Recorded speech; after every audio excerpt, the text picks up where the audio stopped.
Just having a brief little problem with Zoom's update here on something that they released yesterday. So 1 minute, I'm just trying to work through this update.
I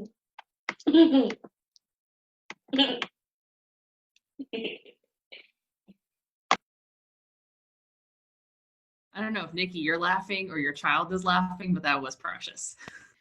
Sorry, it was my daughter. I just realized I wasn't on mute. I'm like, let me, because she's like giggling. The dog's licking her right now. So she...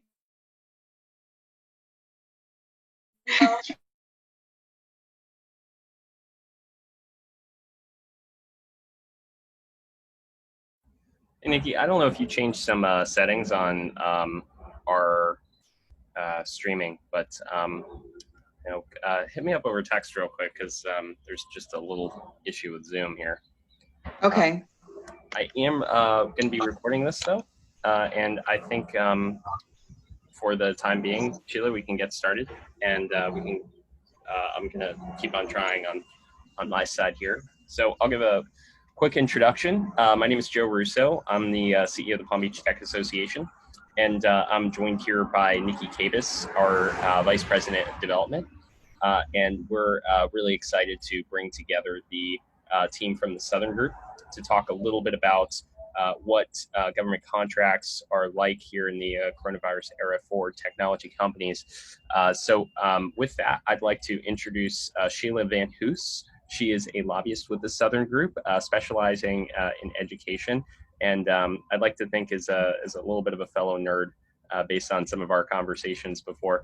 But I'm going to try and be working on some technical things on my side. But Sheela, thank you very much, and take it away. Sounds good. Well, thanks, Joe, for having us. We're really excited to be here. I think for those of you on the call, it's great to be with you. And I brought two folks from the Southern Group to join us as well for this presentation. And then for those who will watch this on Facebook Live or later on broadcast, we're really excited to be with you all. I am a member of the Palm Beach Tech Board, and so I have to do a shout out to the board and to the association in general. Joe, you guys have been doing a stellar job in terms of connecting with members during this time period and just putting out some really awesome content. And I've been really excited to be a part of some of that content, and then also to just be a participant and to see it and learn. So thank you for all that work. Okay, so let's get started. Today, our conversation, this workshop, is on landing government contracts. And if I can take a moment to frame the conversation, on Monday, we had a great coffee conversation for those who were able to participate with GovSpend, talking about where government is spending their money right now. And I think that conversation bleeds into really what we're talking about, which is landing those government contracts and kind of putting that into practice. If we take a moment, I want to show, I'm going to do a quick screen share just so you guys know kind of what we're hoping to chat about today. All right. So real quickly, I think as we get ready to have this conversation, this workshop, I definitely want it to be a dialogue, definitely want you guys to be able to walk away feeling that a lot of your questions have been answered. And so really we're going to bucket this into three areas. We're going to talk about business opportunities and just think through what is emerging currently in this landscape of mitigating COVID-19, and then what we're expecting as we come out of this in the next 6 to 12 months. Next, we're going to talk through working with government. What are procurement offices looking for? What's the best way to approach them? And then finally, talking through strategy and how you can actually build a strategy to land these contracts. And then so joining me is Erin Rock out of our Tallahassee office. Erin comes out of the Department of Management Services agency where she was the secretary, and so really is a procurement expert. Brian Bautista, also out of our Tallahassee office. Brian specializes in disruptive technologies. I feel, or disruptive businesses in general has been his client base. And so really looking at emerging markets has been one of his strengths. So we're excited to have Brian. And then I am Sheela. I live in Parkland out of the Fort Lauderdale area. So not too far from a lot of you. And my love and passion is always education, but I spent the last 3 years working with code.org, so really focused on the intersection between education and technology, and that has landed us into some really fun Palm Beach Tech Board conversations as we think of career technical education and industry certifications. So, before I kick it off to Brian, I want you all to kind of think through our current situation. When we think of our governments, local and state and federal, we really haven't, and I would actually expand that out to businesses as well. The whole world just went remote, from our education systems to our business systems to our government systems. And, we haven't really had that tech infrastructure. It's not something that we've seen huge investments in, right? We had this conversation on Monday. The fact the new entire unemployment website is coded in COBOL is quite kind of a great visual of our tech infrastructure across the country. Also, we think of schools. Every school is going online, digital learning and how they're communicating. Businesses are going online in terms of remote learning. And so previously, when we look at tech investments, it has been more for innovation, right? When a state has made, whether it's a new platform, it really has been more innovation versus out of necessity. And today we're in a standpoint where this is about necessity, upgrading technology sources for necessity. And so with that in mind, I'm going to turn it over to Brian to start talking about just kind of kicking off this workshop and talking about business opportunities in emerging markets. But what I would like for each of you to do, whether you're watching online on your own or right now, if you can just take a moment to write down for yourself, when you think of landing government contracts, what is that one question you had walking into this presentation, into this workshop? And if you can write that down and then park it, as we go through this presentation, my goal is hopefully we will answer those questions as we go along. But if we don't, then at the end, let's definitely make sure we hit on that, because a workshop is only as good as your questions being answered, right? So with that, Brian, I'm going to turn it over to you. Hey, thank you, Sheela. Thank you, Joe, and everyone else for having us. We're really excited to make this presentation today. It's great to virtually meet everyone. Just by way of introduction, really quick, like Sheela said, I'm Brian Bautista. I'm a partner in the Tallahassee office. I've been with the firm for 7 years. I'm an attorney, and I mostly do work in kind of emerging and new areas that tends to have a lot of a tech focus, because that's what's been sort of the newest driving things in the past decade, but really kind of across the board. So Sheela asked me to speak with you guys today about potential emerging opportunities in sort of the post-COVID world that we're entering into, and so that's kind of what I'm going to focus on, and I'm going to start first with kind of a theory that government sector is about to become even more important than it's ever been, or at least, for the next few months. And it's going to become more competitive over the next few months as well.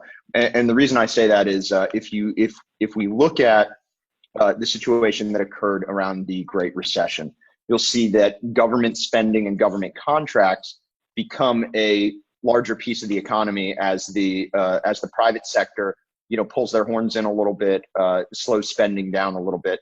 Government picks up the slack, through economic stimulus programs and through maintaining current spending to the extent they can. So per capita becomes a larger share of the economy. At the same time, while they're becoming a larger share, GDP in general is shrinking, and so government spending feels a crunch as well. In the Great Recession, the largest decline in GDP, I think, was about 9% in one quarter. At the same time, the largest decrease in spending for local and state government was about 3%. So you look at about a third, right? The quarter that preceded that 9% drop, and that has to do with not as much tax revenue coming into government. Most state and local governments have a mandate to balance their budget, and so can't run on a deficit. So when proceeds decrease to the tune of 9%, they need to find a way to cut costs in order to make it work. And then the federal government can obviously come in and help fill a little bit. So the Great Recession, about a 9% decrease was the most we saw in GDP. That led to about a 3% drop in government spending. Goldman Sachs last week projected that we could see a 34% drop in GDP this quarter due to the COVID crisis. And so the federal government's obviously stepping up in a really big way with stimulus spending, but that's going to necessitate some sort of drop in government spending as well. So while government's going to become a larger share and a more important client for a lot of businesses, it's going to be more competitive to get those government dollars. And so you really need to identify opportunities and pursue them really aggressively, I think.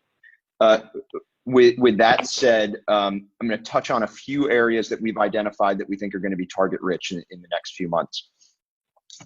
Tech and IT spending, we obviously expect to increase over the next few months. This really exposed where some government entities are lacking or outdated in their tech capacity.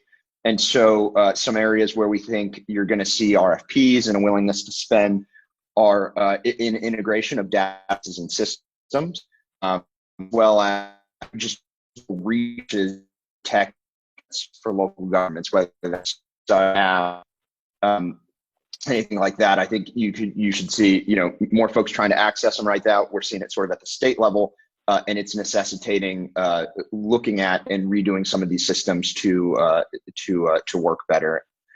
Another area we're seeing is obviously remote work. Sheela talked about where we're all joining this call via Zoom. The whole world is kind of going remote right now. For government, the question is, how do you maintain and even increase employee productivity in a remote world? And so some obvious ways: video conferencing. You could see governments looking to procure video conferencing solutions. Cloud computing, there was already a large push towards cloud computing. This is only going to accelerate that. VR and AR, right? As it pertains to maybe employee training, to services. How do you offer that in a virtual way in a more remote world where there's less person-to-person contact? And of course, cybersecurity, right? And that goes under the IT as well. As we're pushed to doing more things online, it becomes more of a vulnerability, and governments are going to need to find a way to really tighten up and make sure they're protecting their digital flank. Healthcare is an area where obviously we're seeing an explosive growth right now. Healthcare spend is massively increasing, both as a response to the COVID crisis, but we project for several months to years afterwards as well for healthcare spend to continue increasing as people are just generally more aware and more concerned with healthcare. So some areas where we project you'll see governments looking to spend: telemedicine, right? Telemedicine is growing very quickly. Government interaction in that area. Increased services for employees and constituents, whether that be clinics or health and wellness, right? Just finding a way to allow people to live healthier lives, as an awareness of it is increasing. Finally, an area that we think is really interesting to look at is smart cities. We suspect that, we know that there's a lot of stimulus spending going on right now. Infrastructure, when stimulus dollars come down, there's always a push to look at spending it on infrastructure, right? And there are a ton of smart city projects in the pipeline. As these dollars come down, we think you're going to see a lot of those start to get funded and accelerate, right? Smart city spending over the next 5 years was already projected to double. This will probably just pull some of that money sooner. And so you're going to see, we believe, smart cities. And that could be around, video, right? Finding ways to add utility on top of things you already have. So video that does temperature sensing and things like that to be able to respond better to a crisis like this in the future. But also 5G, right? We think that this probably accelerates 5G adoption because people, with more people going remote, we need better internet access. And then there's kind of everything that goes along with 5G and all the services you can offer, that made into that. So really, we think those 4 areas, tech and IT spending, remote work, finding a way to maintain productivity across government as people are working remotely, and as, increasing productivity because maybe some job functions don't come back and folks look to be more productive with less workers. Healthcare spend, and then infrastructure spend, specifically in the IT space. We think all of those areas are going to be really target rich as it relates to local and state contracting here in the near and long term.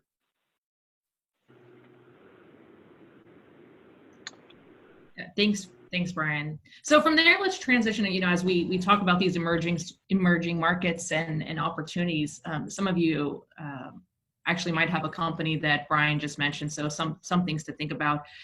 Want to transition to Aaron now to actually talk about procurement processes. What are procurement directors looking for locally at the state level? What are you seeing from a procurement standpoint, Aaron?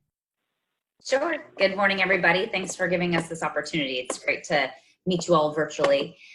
Just like Brian did, I want to give you a quick background. I've been with the state for 15 years in total. The last 6 before I went into the private sector was with the Department of Management Services and various roles. So for anybody who doesn't know, DMS is essentially the back office arm of government. They handle the majority of purchasing that agencies as a whole can agree that they want to collaborate on together so they get the best pricing, the best bang for their buck.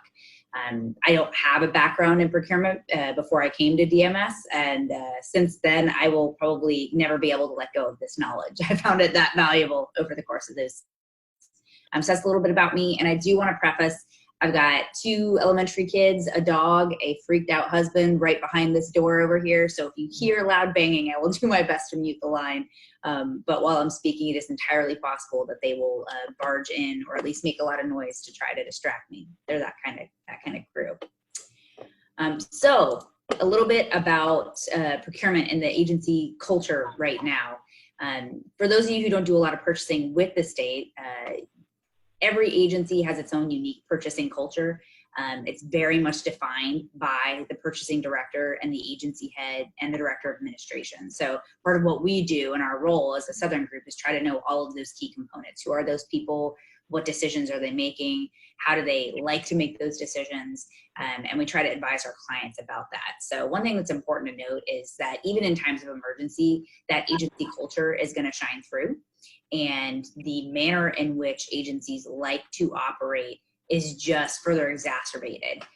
So DMS happens to be the rule follower agency because they're the agency that's supposed to lay down the rules around procurement. So you're not going to see them veering outside the lane very often. But you've got agencies that have much more flexible interpretations of the rules around state procurement, like DOT, highway safety, in a lot of circumstances, the Department of Health right now, they are interested in interpreting the widest possible version of the rules around procurement because they need to move quickly. And so those rules can flex depending on who you're working with. Another thing to keep in mind, there are a lot of changes taking place in government right now. A lot of very quick decision making is occurring within agency administration. From any given day, the person who was a decision maker yesterday may have been reassigned to a completely different function the very next day. That's how quickly they're moving right now. So staying on top of who those folks are is critical if you want to be successful in government purchasing right now. So in time of emergency, what does that mean in Florida right now? Agencies are trying to use the fastest mechanisms available to them to make the purchasing decisions that they need to. So they're going to lean heavily on state term contracts, those contracts that were established, eons ago, that have a pre-approved list of vendors, pricing already defined. And they're going to use those state term contracts, which they do a request for quote off of, to try to get the fastest service possible. They right now through edicts issued by the governor's office, allowing them to go not necessarily with the cheapest option, but the fastest option, even if they have to pay a pricing premium for that, because speed is of the essence right now. And we have not seen budget impacts hit agencies yet. They are anticipating it, and they are very nervous about it, as Brian said, based on the entire economic framework around the country right now. But for the time being, the directive is get what you need as quickly as you can, because this has to be stood up so we can address the issues the public is facing. So for that reason, they're also leaning on GSA Schedule 70, which is the federal General Services Administration version of state term contracts. And I mentioned Schedule 70 in particular because that's the IT-oriented schedule, where a lot of IT vendors have spent time to get enrolled on that. If you're not a GSA vendor, it's not an impossible task, but it does take some time. The Department of Management Services in Florida had an office stood up for a period of time to try to fast track vendors who want to get on the GSA contract, because they had several IT contracts of theirs lapse, and they recognized that they needed to have another mechanism to get access to IT services. So if anyone's interested in learning more about what that looked like, or reaching contacts within DMS about that opportunity, just let us know, give us a call. There's also a concept known as the Emergency Supplier Network that's managed by the Department of Management Services. It's a pre-approved list of vendors, predominantly folks who are supplying, hard commodities, in this circumstance, masks, gloves, hand sanitizer, things like that, that were pre-identified in advance of the disaster. And that supplier network is something that for future years you may want to research whether that's a possibility for you to get on that network. Essentially what you do is validate, sign away that if and when disaster strikes, whether it's a hurricane, pandemic, that you can commit to providing services at this level. You can commit to this pricing or this capacity in times of emergency. And when the state picks up the phone and calls you, you're committing that that's going to be available to them. So it does ask a lot of the vendor community, but it's also a very good way to build a relationship with the state if you have the capacity to do it. And I know I'm probably going over time, Sheila, I'm sorry. I get on procurement and I can't stop myself. For those of you who are not on any of those established mechanisms to have access to state decision makers right now and procurement officers right now, if you're not registered in the My Florida Marketplace, that is where you need to start. That's the master online marketplace system used by the state and many, many local governments across the state for the compilation of their bid documents and their solicitations. They'll send it out through MFMP, they'll get responses back, and they'll make decisions through that system. If you have questions about how to get on MFMP, it's not a terribly hard process. There's a lot of how-tos located online that'll walk you through that. But one of the first questions out of many procurement officers' mouths is, are you on MFMP? Are you gonna be able to see this? Otherwise, I don't necessarily wanna be able to talk with you right now. So if you've got all that in line and you're already registered on MFMP, or you already have access through a contract, but you're not getting the traction that you want with state government right now, we are in times of emergency. So I would encourage you to increase your contact level. These folks are getting hundreds of phone calls a day, and they are spinning round and round trying to keep things straight about what they're supposed to be doing and when. They are also human beings coping with a major disaster right now. And when they are trying to make those decisions and keep themselves organized, that's not always when they're at their best. And so I found, as an agency head and now as a government consultant, that staying on top of these folks and increasing my level of communication, checking in, not in a pestering way, but just making sure they know we still exist, is really important, because it's just the nature of the job. And I feel like I can speak from experience. I did 3 years in the State Emergency Operations Center during hurricanes earlier in the decade. So it's a lot to manage. It's a lot to stay on top of, even if you're on the list and they're trying to get to you, touching base to say, if you could move me up one more slot, this window of opportunity is closing. does not hurt. They appreciate understanding where your head's at, especially when it comes to whether your resources are time limited and may not be available for much longer. So just keep that in mind. I'm trying to think if there's anything else. When it comes to decision makers, I mentioned this earlier, but just understand that you will get directed and redirected several times. You'll start with one person and they'll be the decision maker for that 10-minute period. And then it's entirely possible by the next day, you're going to be talking to somebody different. If you're told they're the decision maker, I would tell you, you got to trust in that. Usually they're pretty serious in emergency operations functions. And so if they say you're in charge, then listen to that person. But it is entirely possible you will be floated around a few more times. Most decision making is pushed down from the agency head level and chief of staff level into the organization at this point in time. So they are trusted to act and to move on things, but that can float around pretty frequently depending on the workload of the individuals involved. So that's what I had in my notes, Sheela. If I missed anything, let me know. I know you covered it really well. Actually, you know, what sparked this conversation was an email that Aaron had sent to all of our partners at the Southern Group, which was about the state term contract. I'm actually going to just pop that link, that contract into the chat, and it didn't really link well, so I apologize. But that's just an example of something that we've shared around. But I think that was kind of the genesis of this conversation, and you'll find in that link that there, or in that contract, it's one of those rolling contracts, but there's a lot, probably a lot of your companies can put in some contribute for manage. Yeah, definitely contribute to the management and consulting services. Let me kind of close out this conversation a little bit, and then let's open it up to Q&A, because at the end of the day, we want to touch on conversations that are important to you and the questions that you have. So I think hopefully one thing that we walk away with from this conversation, from everything that we heard today, is that at the end of the day, and I'm actually moving through my notes, like, where did I write? I wrote something down and it was going to be so brilliant. I'm sorry, guys, I promise. No, but anyways, you know, like, this is currently an opportunity, I think a lot of opportunity for you guys. As much as it's a challenging time, there is great opportunity right now.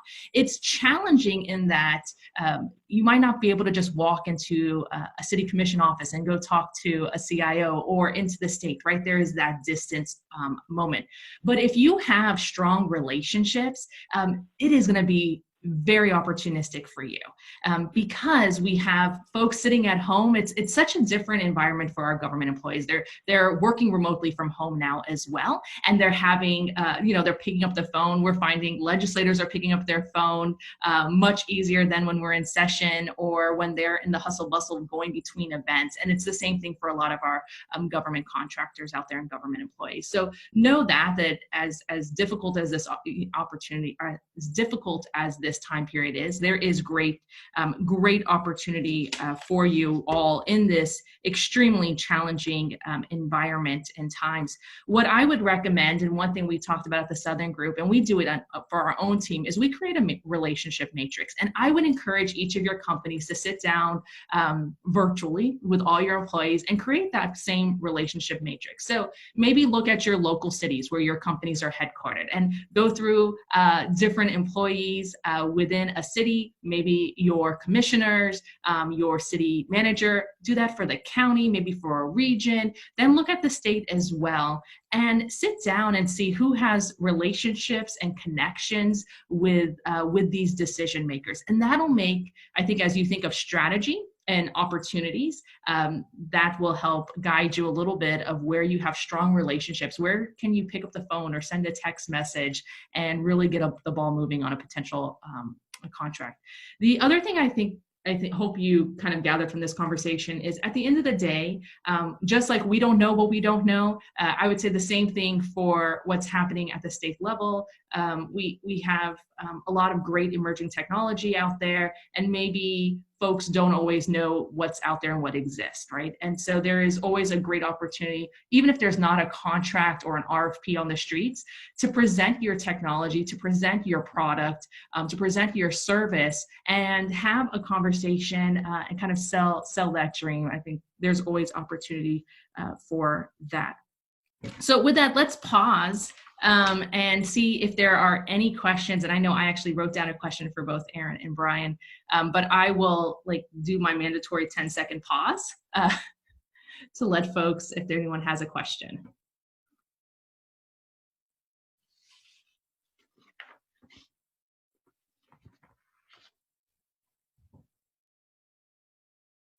I love the awkward silence. 8. I just want to congratulate Brian on his ability to hold still during the awkward pause. 9. Pretty sure he did not move. All right, so I know one question, we saw this in email Joe and Nikki and I were on in regards to state systems, right? And we know that the unemployment website and the unemployment system has a ton of issues. Can you walk us to why in Florida aren't we on the cloud? Why do we need physical servers? Why aren't we on the cloud able to expand capacity in such an easy way? What a wonderful question. And probably totally loaded of a question. Yes. Well, and I'll try to get through this succinctly, but so in the government space, if you guys have been following session for the last, 7 to 10 years, you're aware that the state has stood up and then decimated a master IT organization several times, whether it was the Agency for State Technology or the State Technology Office, AEIT. There's been multiple versions of trying to create a master IT organization to provide an overlay of guidance and support and infrastructure requirements for the state. It's never gotten off the ground successfully. I think AST in the last round managed to be in existence for about 3.5 years before they were folded back into another agency. And that kind of lays the framework for why state government IT infrastructure is what it is. If there's no master plan and no master infrastructure layout, then agencies are relying upon themselves to figure out the best mechanism to conduct the services that they provide. And in the state arena, there are winners and losers. There are agencies who have extremely robust IT shops like DEP with well over 100 IT professionals. And then there's agencies like the one I used to run, DMS, where there were 6 people in the IT shop for a budget of $600 million annually in known dollars. We had pass through at the size of, I think it was $4 billion, because we also oversaw the state's healthcare system for state employees. So there's tons of functionality out there that is being managed in very different ways because different amounts of funding are awarded to agencies based on what the priorities are of the legislature at that time. So you have agencies like DEO, which was recently reorganized in the prior administration under Governor Scott. And in that reprioritization and restructuring, they did not push the state unemployment system to shift to the cloud. And that makes sense. They knew they were going to be spending a lot of money to restructure the system at the time. They didn't want to spend any more than they had already allotted. And frankly, that transition was happening in the 10-11 timeframe where cloud computing was not understood by state government. It wasn't a particularly developed asset or opportunity in the government space, aside from federal folks who saw it coming miles away and made investments many, many moons ago. So it's been a struggle in the state to get themselves to cloud infrastructure. They invested a lot of money in the infrastructure they have right now, so they want to get the best bang for that investment. But it's going to be a ways off because they've got to go through a lot of hoops in order to convince the legislature and the current framework to fund them for that purpose.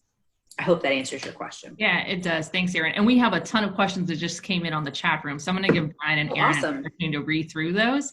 I will take John's question for right now. When John, you asked, do elected officials have discretionary funding to sponsor services or programs? And I always feel like I give this yes, no answer, like yes, and. So for instance, let's take state legislators. Yes, there is discretionary spending, but it's through an entire appropriations process that's super open and public and transparent and has already ended for this year, right, for the upcoming fiscal year.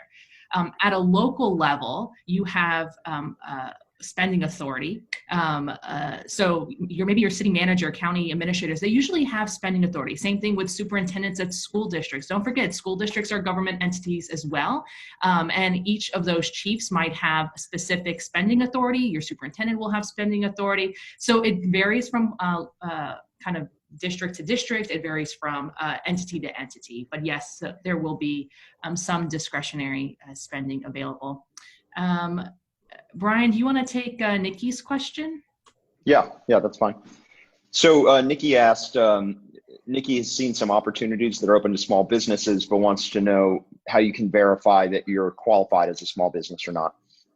So small business is actually something that's not defined anywhere well, I shouldn't say that. It may be defined somewhere in Florida statute for tax purposes or something, but the NFIB and different organizations like that resist the idea of an overarching definition of small business. So they tend to be defined in the program or based in the municipality or with the agency. So it's different at every level. So you just have to look at the particular program and find out what their qualifications of a small business are. There's not going to be, one overarching definition where you say, okay, I'm a small business until I eclipse this point, and then I no longer qualify for these programs. You're going to need to look at each individual program and find out how they define small business. Typically, though, it's defined by number of employees is the most typical way that we see it defined. Yeah, that's good. Thanks, Brian, for that. Frank, Aaron, you want to take Frank's question, because I think that is sure. Happy to. So Frank was asking, how can smaller IT vendors like managed service providers and others make ourselves more competitive for government agencies? What are some of the methods of getting in front of decision makers for local municipalities? So it is tough in this environment right now to be a smaller vendor, but that doesn't mean that you can't be effective, because when typically the state is outside of an emergency and they're trying to solve all problems for a massive system, they'll want to work with a really large vendor who can take care of all those different facets. But right now they're looking at speed and they're looking at reliability. So as a small vendor, if you have the capacity to demonstrate that your product is available now, immediately, and has the capacity to take on whatever aspect of the problem they're trying to solve, the state will give you legitimate consideration. You just have to know who to talk to and make sure that you stay on their radar. Another thing that a lot of small vendors do is work together to try to build pitches, understanding that we cover this facet, but someone else over here can come in and partner with us on that. And in this moment, you don't have to have those relationships formalized yet to make the pitch. A lot of times outside of emergencies, state government expects you to come in with a composed partnership on paper that they can see and they can validate. But right now, if you think you've got the potential for a partnership that could be effective in addressing their issue, they just want to talk to you. They'll give you time to work out that partnership and what that looks like later. But if you both have a way of providing an innovative solution that's directly responsive to what they're trying to address, then get together with those partner organizations to divvy up the conversation and the presentation and go in together. When it comes to local governments, which are absolutely swamped right now, I agree with you, it is tough getting an audience, but that is where those prior relationships are so critical. At Southern, one of the things that we do is lean on our firm partners like Sheela, who are physically located in the municipalities where these decisions are being made. We try to take a state and a local approach to make sure that we are embedded in the decision-making pipeline of local governments in the major metro areas across the state, but then also from the state level too. And we are seeing a huge level of collaboration between state and local government right now, trying to figure out how they can create opportunities for both of them to solve problems. I hope that answers your question. Thanks, Aaron. I'm trying to see if there was any other, I think that was the 3 or 4 questions were on here. I had one more question for Brian, but I think we're almost at time. So then maybe we just close out this conversation unless there's another question. This is Joe here chiming in again. I have one question that I think would probably be very beneficial to some of the people we work with. And that's in terms of the size of companies that are out there, because we have a lot of large companies, we have a lot of small companies, and typically a lot of government contracts are very geared towards large companies who have a lot of capabilities and a lot of capacities, right? So I'm curious, if there is a really good avenue for maybe a software company of 20, 50 people that, potentially could provide benefit to a government to have that opportunity when the project might be, essentially more written for a very, very large software company. I'm happy to take that if you want, Sheela. And Brian, you want to lean in too? Yeah, you go for it, Aaron, and then I can follow. He'll correct me, trust me. If I get off the reservation, Brian's great about that. So there is opportunity at this point in time, because you've got the state that is looking for solutions to problems they don't yet know that they have. And so one of the things that we face in this environment is they've got their traditional really large providers, but there's some negatives with those providers because they feel like it takes a longer time to mobilize at times, or it may be more hoops than they're willing to jump through. It may be a longer time period to get the organization pulled together in a way that they can be really responsive. And so you've got some agencies that automatically look at this particular time as, I want to work with tight, agile organizations who know exactly what it is that they do in their line of business and can be responsive to me within the day. And that's where smaller vendors with tight organizations absolutely shine. So there's definitely opportunity right now. The clutch thing is not being shy. You've got to know exactly what it is that you want to bring to the table, and you've got to use your relationships to volunteer that information to them. I don't know if you're thinking about this, but my company does X, and in the next couple of weeks, that's going to be critical for you guys for these reasons. Do you want to talk now or in 3 weeks about what it is that we might be able to bring to the table in order to solve this problem for you that you probably don't know exists yet? Those conversations are taking place across government in mass right now. And that's where those multiple touch points are really helpful, getting to them and making sure they're aware of what it is that you do, why it's unique, and why it would be helpful to that population. Brian, go ahead. Yeah, and I'll just add that last part that Aaron discussed. Joe, you mentioned something. You said, when the RFPs appear to be written in a way that favor larger companies. What Aaron just touched on, messaging to government, letting them know your capabilities, it's essential. I mean, by the time an RFP comes out, you should have, worked with government, shared your capabilities so that there is there's a desire to work with an organization like yours, so they know how to, what to ask for and how to shape it in order to work with an organization. Larger organizations have more people, right? More ability to reach out to government, to interact with government, more robust systems for doing that, government relations teams and things like that. And so I think that's why you see RFPs seem to favor organizations like that, because they're the ones proactively messaging and helping government shape an RFP for a particular solution. So, it's really about the work on the front end and making sure, that they know what you can do. This is what they need to ask for if they want that solution, and working collaboratively with them so that by the time the RFP comes out, it's something that you've got a real shot at competing for. So it's a lot of front end work. And just to add to that, that's legit in times of disaster and outside of times of disaster.